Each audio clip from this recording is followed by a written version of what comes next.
मित्रों, दुनिया रहस्यों से भरी पड़ी है। इन्हीं रहस्यों में छुपी होती हैं ऐसी पहेलियां जो हमारी सोच को चुनौती देती हैं। आज हम आपके लिए लाए हैं एक अद्भुत पहेली। दिन में बहन, रात में नारी और सुबह होते ही महतारी। पहली बार सुनने में यह अजीब लग सकती है, लेकिन इसके भीतर छुपा है एक गहरा अर्थ और एक रहस्यमय कहानी। ये सिर्फ एक पहेली नहीं, बल्कि जीवन के अलग अलग पहलुओं और भूमिकाओं का प्रतीक है। इस कथा में हम आपको ले चलेंगे उस रहस्यमयी स्त्री की ओर, जिसके अलग अलग रूप समाज और प्रकृति के गहरे संदेश को उजागर करते हैं। और यही यात्रा हमें ले जाएगी महाभारत काल तक, गंगा नदी की महिमा और राजा शंतनु की अद्भुत कथा तक। तो आइए शुरू करते हैं इस रहस्य और ज्ञान से भरी हुई रोचक यात्रा। एक समय की बात है जब गरुड़देव भगवान श्री कृष्ण की नगरी द्वारका में आते हैं। वहां का वातावरण देखकर उनका मन गदगद हो जाता है।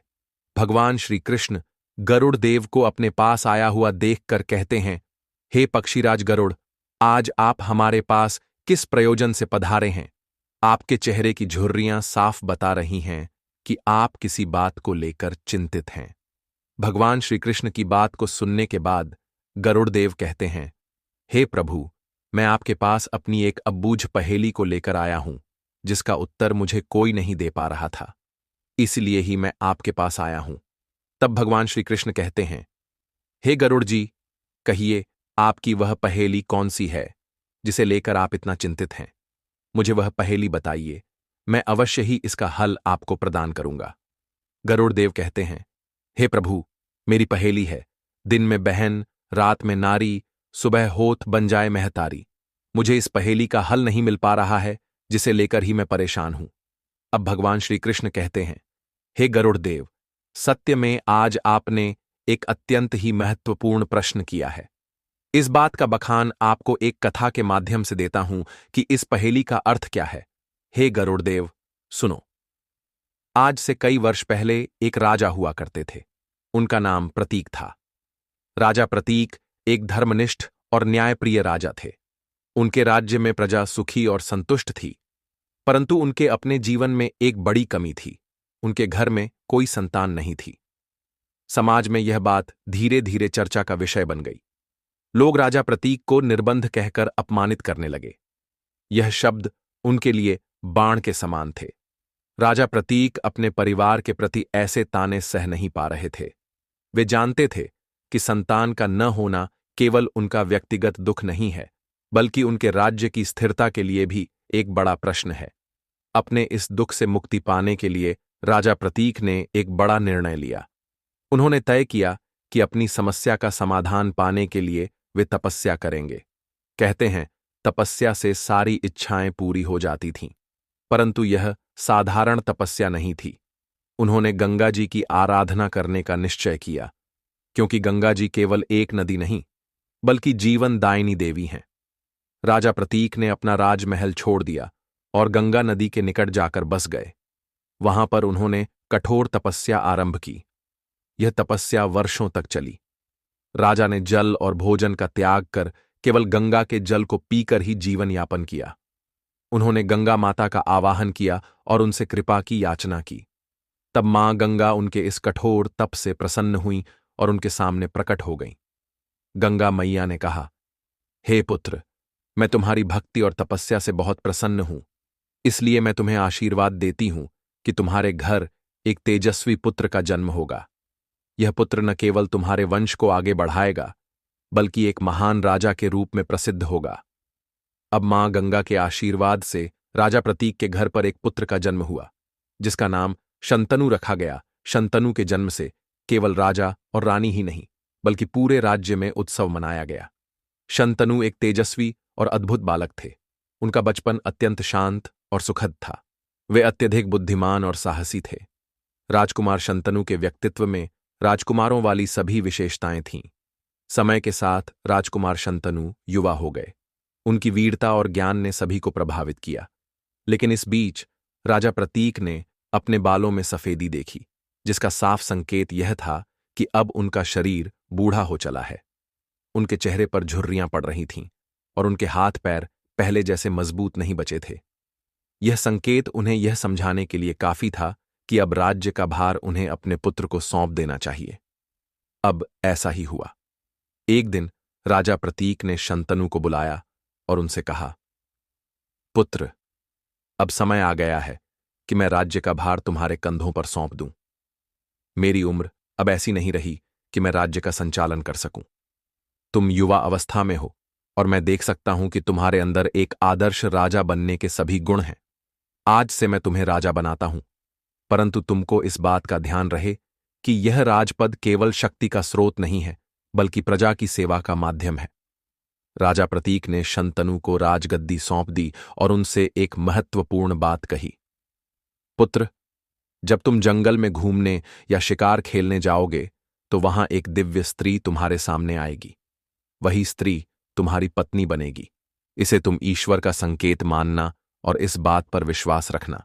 मित्रों, अपने पुत्र को राज्य का भार सौंपने के बाद राजा प्रतीक और उनकी रानी ने संन्यास ले लिया। वे अपने जीवन का शेष समय वन में तपस्या और ध्यान में बिताने के लिए चले गए।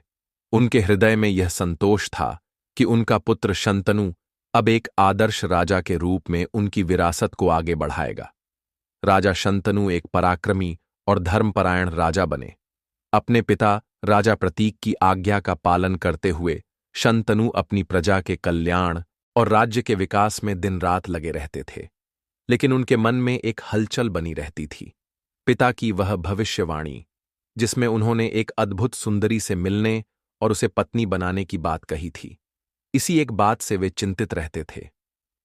एक दिन की बात है मित्रों, राजा शंतनु को शिकार पर जाने की इच्छा हुई। राजमहल से निकलते समय उनका मन किसी अज्ञात आकर्षण की ओर जाता हुआ महसूस हो रहा था। वे जंगल की ओर बढ़ते चले गए, जहां एक नदी बह रही थी। नदी का पानी शांत और बड़ा ही निर्मल था, मानो उधर किसी दिव्य ऊर्जा का संचार हो रहा हो। जंगल के बीचों बीच हरे भरे पेड़ों के नीचे राजा शंतनु ने एक अद्भुत दृश्य देखा। एक सुंदर युवती, जिसका रूप और सौंदर्य बड़ा ही अनुपम था, वह नदी के तट पर खड़ी थी। उसका चेहरा सूर्य की किरणों सा चमक रहा था और उसके बाल जैसे काले बादलों की तरह लहराते हुए उसकी कमर तक पहुंच रहे थे। उसके गले में सुगंधित फूलों की माला थी और उसकी आंखें मानो सृष्टि के सारे रहस्यों को छिपाए हुए थीं। राजा शंतनु उस अद्भुत सुंदरी को देखकर मोहित हो गए। उन्होंने अपने पिता की कही हुई बात को याद किया कि एक दिन जंगल में तुम्हें ऐसी स्त्री मिलेगी जो तुम्हारी पत्नी बनेगी। अब शंतनु का हृदय तेजी से धड़कने लगा। उन्होंने तुरंत उस स्त्री से बात करने का मन बना लिया। राजा शंतनु ने उस स्त्री के पास जाकर पूछा, हे सुंदरी, तुम कौन हो और इस सुनसान जंगल में अकेले क्यों घूम रही हो? तुम्हारा रूप तो ऐसा है कि इसका वर्णन करना असंभव है। तुम्हारा सौंदर्य मानो धरती पर स्वर्ग का प्रतिबिंब है। मित्रों, वह स्त्री मां गंगा ही थीं।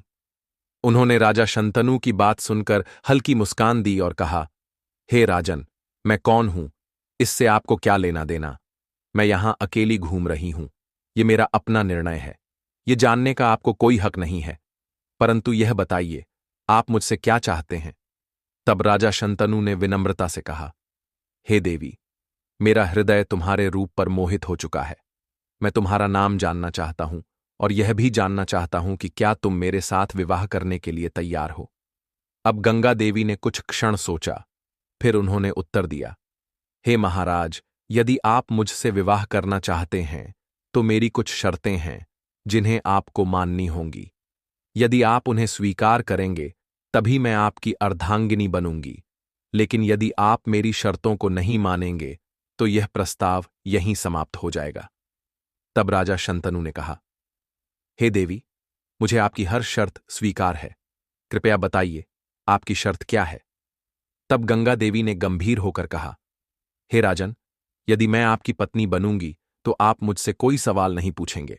मैं जो भी करूंगी, जहां भी जाऊंगी, आपको मुझे रोकने या टोकने का कोई अधिकार नहीं होगा। यदि आपने मेरी शर्त को तोड़ा तो मैं आपको और आपके राजमहल को सदा सदा के लिए छोड़कर चली जाऊंगी। क्या यह शर्त आपको मंजूर है? राजा शंतनु गंगा के रूप और व्यक्तित्व से इतने प्रभावित हो चुके थे कि उन्होंने बिना सोचे समझे वचन दे दिया। उन्होंने कहा, हे सुंदरी, मैं आपकी हर शर्त मानने के लिए तैयार हूं। मैं वादा करता हूं कि मैं कभी भी आपके किसी कार्य में हस्तक्षेप नहीं करूंगा और न ही कोई प्रश्न पूछूंगा। कृपया मेरे साथ विवाह करने के लिए आप मुझे अपनी स्वीकृति दें। तब गंगा ने मुस्कुराते हुए कहा, हे राजन, यदि ऐसा है तो मैं आपके साथ विवाह करने को तैयार हूं। मित्रों, राजा शंतनु का हृदय यह सुनकर प्रसन्नता से भर उठा। यह पल उनके जीवन का सबसे सुखद पल था। वे समझ गए थे कि यह कोई साधारण स्त्री नहीं है, बल्कि कोई दिव्य शक्ति है। उनका हृदय आशा और आनंद से भर गया। मित्रों, राजा शंतनु पूर्व जन्म में कौन थे और मां गंगा के साथ उनका विवाह क्यों हुआ? तो इस रहस्य को आप ध्यान से सुनिए। बहुत समय पहले की बात है। गंगा देवी ने अपने तट पर खड़े होकर एक बार घोषणा की थी कि जो भी 7 बार मेरी इस नदी को तैरकर पार कर जाएगा, मैं उससे ही विवाह करूंगी। गंगा मां का यह वचन हर किसी के लिए चुनौती से कम नहीं था। नदी की गहराई और तीव्र प्रवाह को पार करना आसान नहीं था। उसी समय गंगा के किनारे एक सियार आता था। यह साधारण सियार नहीं था। उसकी आंखों में एक अद्भुत चमक और दिल में अपार साहस था। वह गंगा मां की दिव्यता पर मोहित हो गया और उनकी घोषणा सुनकर उसने तय किया कि वह 7 बार गंगा नदी को पार करके उनसे विवाह करेगा। पहली बार जब उसने नदी को पार किया तो उसके मन में एक उत्साह जागा। उसने दूसरी बार, तीसरी बार, चौथी, 5वीं और 6ठी बार भी नदी को पार कर लिया। हर बार वह अपनी सीमित शक्ति से गंगा की धारा को चुनौती देता रहा। 6 बार तक वह सियार सफल होता रहा, लेकिन 7वीं बार गंगा ने उसकी परीक्षा लेने के लिए अपनी धारा को और तीव्र कर दिया। सियार ने अपनी पूरी ताकत लगा दी, लेकिन तेज बहाव और उसकी थकावट ने उसे कमजोर कर दिया। 7वीं बार वह नदी के बीचों बीच में डूब गया। वह सियार नदी की गहराई में समा गया और उसकी मृत्यु हो गई। मित्रों, कुछ समय बाद सप्तर्षि गंगा नदी के किनारे पहुंचे। वे गंगा को पार करना चाहते थे, लेकिन नदी पार करने का कोई साधन उपलब्ध नहीं था। परंतु उन्होंने लकड़ी और घास से बनी हुई एक नौका जैसी गठरी बनाई और उसमें बैठकर नदी पार करने का प्रयास किया। जब वह मजूस गठरी नदी में उतारी गई तो वह बहने लगी। तभी सियार की हड्डियां नदी की धारा में बहकर उसी मजूस में फंस गईं। वह मजूस, जिसे डूबना चाहिए था, सियार की हड्डियों की अद्भुत शक्ति के कारण गंगा नदी को पार करने में सफल हो गया। नदी के उस पार पहुंचने के बाद सप्तर्षि आपस में चर्चा करने लगे। उनमें से एक ने कहा, यह तो एक साधारण मजूस था, लकड़ी और घास की बनी हुई संरचना। इतनी तेज प्रवाह वाली गंगा को यह कैसे पार कर गई? दूसरे अर्षि ने कहा, निश्चित रूप से इसमें किसी अद्भुत शक्ति का प्रभाव है। हमें इसका कारण पता लगाना चाहिए। मित्रों, सप्तर्षियों ने मजूस को खोलकर देखा तो उसमें हड्डियां फंसी हुई थीं। ऋषियों ने तपस्या और ध्यान के माध्यम से जाना कि यह तो वही सियार था जिसने 7 बार गंगा को पार करने का प्रयास किया था और गंगा देवी से विवाह करने की इच्छा जताई थी। सप्तर्षियों ने गंगा देवी का आवाहन किया। तब गंगा देवी प्रकट हुईं और उन्होंने सियार की कहानी सुनाई। उन्होंने कहा, इस सियार ने मुझसे विवाह करने की इच्छा के कारण 7 बार गंगा को पार करने का प्रयास किया। 6ठी बार यह सफल रहा, लेकिन 7वीं बार यह असफल होकर डूब गया। इसका साहस और भक्ति अद्वितीय है। तब सप्तर्षियों ने गंगा देवी से कहा, हे देवी, आपने वचन दिया था कि जो 7 बार गंगा को पार करेगा उससे आप विवाह करेंगी। अब आपको अपने वचन का पालन करना चाहिए। गंगा देवी ने उत्तर दिया, हे ऋषिगण, मैं अपने वचन का सम्मान करती हूं, परंतु इस जन्म में यह सियार मुझसे विवाह नहीं कर सकता। मैं इसे आशीर्वाद देती हूं कि अगले जन्म में यह एक तेजस्वी राजा के रूप में जन्म लेगा और तब मैं इससे विवाह करूंगी। मित्रों, गंगा देवी के आशीर्वाद से वही सियार राजा प्रतीक के घर जन्मा और राजा शंतनु बना। वह तेजस्वी और धर्मपरायण राजा बने। गंगा देवी का वचन अब पूरा होने जा रहा था। गंगा देवी ने राजा से यह वचन लिया था कि वे उनके किसी भी कार्य में हस्तक्षेप नहीं करेंगे और न ही कोई प्रश्न पूछेंगे। राजा शंतनु गंगा के सौंदर्य और व्यक्तित्व से इतने प्रभावित थे कि उन्होंने इस वचन को खुशी खुशी स्वीकार कर लिया। इसके बाद गंगा और राजा शंतनु का विवाह संपन्न हुआ। विवाह के बाद गंगा राजा शंतनु की पत्नी बनकर उनके राजमहल में रहने लगीं। लेकिन गंगा देवी की प्रकृति दिव्य थी। दिन के समय वे नदी का रूप धारण करके प्रवाहित होती थीं और रात के समय वे राजा की अर्धांगिनी बनकर उनके साथ रहती थीं। यह स्थिति अद्भुत थी।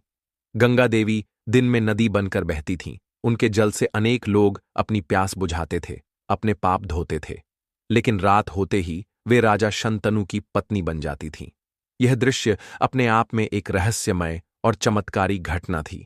जब कुछ समय बीता तो गंगा देवी गर्भ धारण करती हैं। जब उनका पहला पुत्र पैदा हुआ तो राजा शंतनु बहुत प्रसन्न हुए, लेकिन उनकी खुशी ज्यादा समय तक टिक नहीं सकी। गंगा ने उस नवजात को गोद में उठाया और नदी के किनारे ले गईं। राजा शंतनु दूर से देखते रहे, यह सोचकर कि शायद गंगा देवी अपने पुत्र के लिए आशीर्वाद लेने नदी तक गई होंगी। लेकिन तभी गंगा ने उस पुत्र को नदी में प्रवाहित कर दिया। राजा शंतनु यह देखकर स्तब्ध रह गए। उनके मन में गुस्सा और दुख का मिश्रण उमड़ने लगा, लेकिन अपने दिए हुए वचन के कारण वे चुप रहे और कुछ भी नहीं बोले। कुछ समय बाद गंगा ने एक और पुत्र को जन्म दिया।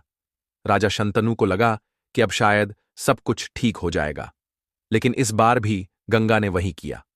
वह नवजात शिशु को नदी में ले गईं और उसी नदी में प्रवाहित कर दिया। मित्रों, ऐसा 7 बार हुआ। हर बार गंगा एक पुत्र को जन्म देती और उसे नदी में प्रवाहित कर देती। राजा शंतनु का हृदय पिता होने के कारण रोता रहता था और दूसरी ओर उनके दिए हुए वचन का बंधन उन्हें रोकता था। राजा शंतनु धीरे धीरे भीतर से टूटने लगे। वे सोचने लगे, मैंने यह कैसा वचन दे दिया था। यह गंगा मेरे सभी पुत्रों को समाप्त कर रही है। अगर ऐसा ही चलता रहा तो मेरा वंश कैसे बढ़ेगा, मेरी पीढ़ी कैसे आगे बढ़ेगी। एक माता अपने बच्चों को जीवन देती है, उनकी रक्षा करती है, लेकिन यह कैसी माता है जो अपने ही बच्चों को समाप्त कर रही है। राजा शंतनु का हृदय भारी हो गया। उन्हें यह समझ नहीं आ रहा था कि अब वे क्या करें। उनके मन में गंगा के प्रति प्रेम और क्रोध का मिश्रण था, लेकिन अपने वचन का पालन करना उनकी नैतिकता थी, और इसी वजह से वे चुप रहे। राजा शंतनु बड़े दुखी होते थे। मित्रों, इधर गंगा और राजा शंतनु की कहानी अब अपने सबसे भावनात्मक और रहस्यमय मोड़ पर पहुंच चुकी थी। 7 पुत्रों के बाद गंगा ने 8वें पुत्र को जन्म दिया। राजा शंतनु के मन में कहीं न कहीं आशा थी कि इस बार कुछ अलग होगा, लेकिन गंगा का व्यवहार हमेशा की तरह ही था। जब गंगा ने 8वें पुत्र को जन्म दिया तो राजा शंतनु के हृदय में एक बार फिर प्रेम और आशा का संचार हुआ। उनको लगा कि शायद गंगा अब इस पुत्र को जीवित रखेगी। लेकिन गंगा ने नवजात शिशु को अपनी गोद में उठाया और बिना कुछ कहे उसे लेकर नदी की ओर चल पड़ी। राजा शंतनु ने गंगा को जाते हुए देखा। उनका मन अत्यधिक अशांत हो उठा। वे सोचने लगे, यह गंगा फिर वहीं करने जा रही है। मैं कैसे चुप रह सकता हूं? यह मेरा पुत्र है, मेरा वंशज है, मैं इसे खत्म नहीं होने दे सकता हूं। जब गंगा नदी के किनारे पहुंच गईं और अपने 8वें पुत्र को जल में प्रवाहित करने लगीं, तो राजा शंतनु का धैर्य जवाब दे गया। उन्होंने गंगा को रोकने के लिए पुकारा और तेज कदमों से उनके पास पहुंचे। राजा शंतनु चिल्ला उठे, अरे गंगा, रुक जाओ, ठहरो। तुमने पहले ही मेरे 7 पुत्रों को मुझसे छीन लिया है, अब मेरे इस 8वें पुत्र को मत मारो। गंगा ने मुड़कर राजा शंतनु की ओर देखा, लेकिन कुछ नहीं कहा। राजा शंतनु अपनी पीड़ा को रोक नहीं पाए और बोले, तुम कैसी मां हो? मां तो अपने बच्चों को जन्म देती है, उनकी रक्षा करती है, लेकिन तुम तो अपने ही बच्चों की हत्या कर रही हो। यह बच्चा तुम्हारे लिए केवल जल में प्रवाहित करने की वस्तु हो सकता है, लेकिन यह मेरा बेटा है, मेरा वंश है, मैं इसे मारने नहीं दूंगा। राजा शंतनु के यह शब्द सुनकर गंगा के चेहरे पर एक गहरी गंभीरता छा गई। उन्होंने शांत स्वर में कहा, हे महाराज, क्या आपको याद है कि आपने मुझसे वचन दिया था? आपने कहा था कि आप मेरे किसी भी कार्य में हस्तक्षेप नहीं करेंगे और न ही कोई प्रश्न पूछेंगे। आज आपने अपना वचन तोड़ दिया है। तब राजा शंतनु ने उत्तर दिया, हां, मैंने वचन दिया था, लेकिन वह वचन इस शर्त पर नहीं था कि तुम मेरे सभी बच्चों को मुझसे छीन लोगी। यह 8वां पुत्र मेरा वंश है, इसे मारने का अधिकार तुम्हें नहीं है। मैं अब और नहीं सह सकता। गंगा ने गहरी सांस ली और अपने आंसुओं को रोकते हुए कहा, हे महाराज, आपका वचन अब टूट चुका है। अब मुझे आपको छोड़कर जाना होगा, लेकिन जाने से पहले मैं आपको यह बताना चाहती हूं कि मैंने ऐसा क्यों किया। गंगा ने राजा शंतनु को बताया, आपके ये 8 पुत्र कोई साधारण बालक नहीं हैं। ये 8 वसु हैं, जो पूर्व जन्म में एक श्राप के कारण धरती पर जन्मे थे। इन 8 वसुओं में से 7 ने मुझसे प्रार्थना की थी कि मैं उन्हें इस श्राप से मुक्त कर दूं और उन्हें तुरंत मोक्ष प्रदान कर दूं। इसलिए मैंने आपके 7 पुत्रों को नदी में बहाया था, लेकिन 8वां वसु, जो आपके इस पुत्र के रूप में जन्मा है, उसे श्राप मिला था कि वह जीवन भर इस धरती पर रहेगा। मित्रों, गंगा ने 8वें पुत्र को राजा शंतनु की गोद में सौंपते हुए कहा, महाराज, यह पुत्र आपका और मेरा वंश बढ़ाएगा। इसका नाम देवव्रत रखना। यह न केवल आपका उत्तराधिकारी बनेगा, बल्कि इसका नाम इतिहास में अमर हो जाएगा। राजा ने पूछा, हे देवी गंगा, जिन 7 पुत्रों को तुमने मार दिया, उनके पूर्व जन्म की क्या कहानी है? हमें विस्तार से सुनाइए। तब देवी गंगा राजा शंतनु को उन 7 पुत्रों की कहानी सुनाती हैं। हे महाराज, मैं आपको इन 7 पुत्रों के पूर्व जन्म की कहानी बताती हूं। यह कहानी न केवल उनके श्राप की है, बल्कि यह भी दिखाती है कि कैसे कर्म और दैवीय न्याय हमारे जीवन को आकार देता है। गंगा देवी ने कहा, यह बात उस समय की है जब मैं स्वर्ग लोक में रहती थी। एक दिन ब्रह्मा जी की सभा हो रही थी और वहां 8 वसु उपस्थित थे। ये वसु अत्यंत तेजस्वी और दिव्य शक्तियों से युक्त थे। मैं भी वहीं पास में खड़ी थी। तभी अचानक उस सभा में वायुदेव का आगमन हुआ। अचानक से तेज हवा का झोंका आया और उस झोंके से मेरे वस्त्र उड़ गए। यह स्थिति अत्यंत अप्रिय थी और सभी देवताओं ने अपनी नजरें झुका लीं। लेकिन उन 8 वसुओं में से विशेषकर 7 वसुओं ने मुझे अनादरपूर्वक देख लिया। यह उनके दिव्य कर्तव्य और मर्यादा के विरुद्ध था। ब्रह्मा जी ने यह दृश्य देखा और अत्यंत क्रोधित हो गए। उन्होंने उन वसुओं को डांटते हुए कहा, तुमने अपनी मर्यादा और दिव्यता का अपमान किया है। तुम्हें इसके लिए दंड मिलेगा।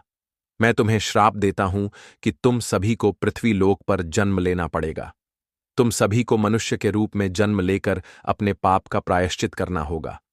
गंगा देवी ने आगे कहा, हे महाराज, उन 8 वसुओं में से 7 ने तो केवल मेरे वस्त्र उड़ने पर दृष्टि उठाई थी, लेकिन 8वें वसु ने मुझ पर अपनी नजरें गड़ा दीं और अत्यधिक अनादर किया। इसलिए ब्रह्मा जी ने उसे अतिरिक्त श्राप दिया और कहा, तुम्हें न केवल मनुष्य के रूप में जन्म लेना पड़ेगा, बल्कि तुम्हें अपनी पूरी आयु पृथ्वी पर बितानी होगी। तुम्हें कोई मुक्ति नहीं मिलेगी। वसु को जब यह श्राप मिला तो वे अत्यंत दुखी हो गए। वे ब्रह्मा जी से क्षमा मांगने लगे और अपनी मुक्ति की याचना करने लगे। लेकिन ब्रह्मा जी ने कहा, मैं अपना श्राप वापस नहीं ले सकता। तुम सभी को भूतल पर जाना ही होगा। मित्रों, इसके बाद वसु गंगा जी के पास आए और प्रार्थना करने लगे, हे गंगा देवी, क्या आप हमारी सहायता कर सकती हैं? हम भूतल पर जन्म लेने के लिए बाध्य हैं, लेकिन हम वहां अधिक समय तक रहना नहीं चाहते। कृपया आप हमारी मां बनकर हमें जन्म दें और हमें तुरंत मोक्ष प्रदान करें। हमें केवल जन्म लेने का दंड भोगना है, लेकिन कृपया हमें जल्दी मुक्त कर दें। मैंने उनकी प्रार्थना स्वीकार कर ली और कहा, मैं तुम्हें जन्म दूंगी और तुरंत मोक्ष प्रदान कर दूंगी। लेकिन 8वें वसु को, जिसने सबसे बड़ा पाप किया था, पूरे जीवन तक पृथ्वी पर रहना होगा। मैं उसे मुक्ति नहीं दे सकूंगी। महाराज, आपके 8 पुत्रों में सभी वसु थे। मैंने उन्हें जन्म देकर ब्रह्मा जी के श्राप से मुक्त कर दिया है। मैं वसुओं के वचन का पालन कर रही थी, लेकिन आपका 8वां पुत्र, जो देवव्रत है, वह 8वां वसु है, जिसे अपने कर्मों का पूरा फल भोगना है। यही कारण है कि मैंने 7 पुत्रों को नदी में प्रवाहित किया और केवल 8वें पुत्र को जीवित रखा। यह सब एक विधि का विधान था। गंगा देवी ने राजा शंतनु को समझाया, महाराज, जो कुछ भी हुआ वह दैवीय न्याय के कारण हुआ। मैंने अपने वचन और अपने कर्तव्य का पालन किया है। आपका पुत्र देवव्रत, जो 8वां वसु है, धरती पर एक महान व्यक्ति के रूप में अपनी पहचान बनाएगा। उसका जीवन मानवता के लिए प्रेरणा का स्रोत बनेगा। अब भगवान श्री कृष्ण गरुड़देव से कहते हैं, हे गरुड़देव, यह बातें अब राजा शंतनु के समझ में आ जाती हैं। गंगा की बातें सुनकर उन्होंने अपने मन का बोझ कुछ हद तक हल्का महसूस किया। उन्हें अब यह समझ में आ गया था कि उनके पुत्रों की मृत्यु केवल एक दैवीय योजना थी और इसमें किसी का दोष नहीं है। महाभारत काल की अद्भुत कथा गंगा देवी की दिव्यता और उनके जीवन के विभिन्न पहलुओं को दर्शाती है। हे गरुड़देव, इस कहानी से जो पहेली निकलती है वह गंगा की 3 विशिष्ट भूमिकाओं को समझाने का प्रयास करती है। दिन में बहन गंगा एक नदी के रूप में बहती हैं। दिन के समय पूरी धरती को अपने जल से सींचती है। उनका प्रवाह कभी थमता नहीं है। उनके जल से प्यासे प्राणी अपनी प्यास बुझाते हैं, किसान अपनी फसलें सींचते हैं और लोग अपने दैनिक कार्यों के लिए गंगा के जल का उपयोग करते हैं। दिन में गंगा का यह निरंतर प्रवाह उनकी बहन या बहने वाले रूप को दर्शाता है। वह निस्वार्थ भाव से धरती पर जीवन बनाए रखने में मदद करती है। उनके जल में केवल भाव ही नहीं बल्कि जीवन का स्रोत है। यही कारण है कि दिन के समय गंगा को बहन के रूप में जाना गया है, क्योंकि वह बहती हैं। रात में नारी रात के समय गंगा देवी एक विशेष रूप लेती हैं। रात को गंगा देवी अपने नारी रूप में राजा शंतनु के साथ रहती थीं। इस रूप में वह एक पत्नी की भूमिका निभाती थीं, एक साथी, एक स्नेही और समर्पित पत्नी। यह उनकी दिव्यता का एक और रूप था, जहां वह नदी से एक नारी के रूप में परिवर्तित हो जाती थीं। उनका यह रूप उनकी भावनात्मक और मानवीय पक्ष को प्रकट करता है, इसलिए उन्हें रात में नारी कहा गया है। सुबह महतारी मां। सुबह का समय गंगा की महिमा का सबसे पवित्र पहलू दर्शाता है। जैसे ही सूरज की पहली किरण गंगा के जल पर पड़ती है, श्रद्धालु गंगा के तट पर एकत्रित हो जाते हैं। वे गंगा में स्नान करते हैं, अपने पापों से मुक्ति की कामना करते हैं और उन्हें गंगा मैया के रूप में पूजते हैं। गंगा का यह रूप मातृत्व का प्रतीक है। वह अपने जल से केवल प्यास ही नहीं बुझाती, बल्कि अपने भक्तों को शुद्ध करती हैं और उन्हें पवित्रता का एहसास दिलाती हैं। गंगा देवी को उनकी करुणा, प्रेम और संवेदना के लिए मां के रूप में पूजा जाता है। मित्रों, इस कहानी के माध्यम से इस पहेली का अर्थ स्पष्ट होता है। दिन में बहन गंगा एक नदी के रूप में बहती हैं और धरती पर जीवन बनाए रखती है। रात को नारी गंगा देवी राजा शंतनु की पत्नी बनकर उनके साथ रहती हैं। सुबह को महतारी गंगा अपनी पवित्रता और मातृत्व के लिए गंगा मैया कहलाती है। गंगा केवल एक नदी नहीं है, वह भारतीय संस्कृति में जीवन, प्रेम और त्याग का प्रतीक है। वह हमें सिखाती है कि किसी भी रूप में हमें निस्वार्थ भाव से दूसरों की सेवा करनी चाहिए, चाहे वह बहती नदी के रूप में हो, समर्पित पत्नी के रूप में हो या करुणामयी मां के रूप में। गंगा का हर रूप हमें प्रेरणा देता है। मित्रों, आप सभी को यह वीडियो कैसा लगा हमें कमेंट करके अवश्य बताना और कमेंट सेक्शन में जय श्री कृष्णा और जय गंगा मां लिखना मत भूलना। साथ ही इस वीडियो को अपने सभी मित्र बंधुओं के साथ शेयर भी अवश्य करना, ताकि उनको भी ऐसी जानकारी के बारे में पता चल सके। मित्रों, अगर आपको वीडियो तनिक भी पसंद आया हो तो आप हमारे चैनल को सब्सक्राइब भी अवश्य कर लें। बाकी मित्रों, आप सभी लोगों का वीडियो को यहां तक देखने के लिए दिल से धन्यवाद।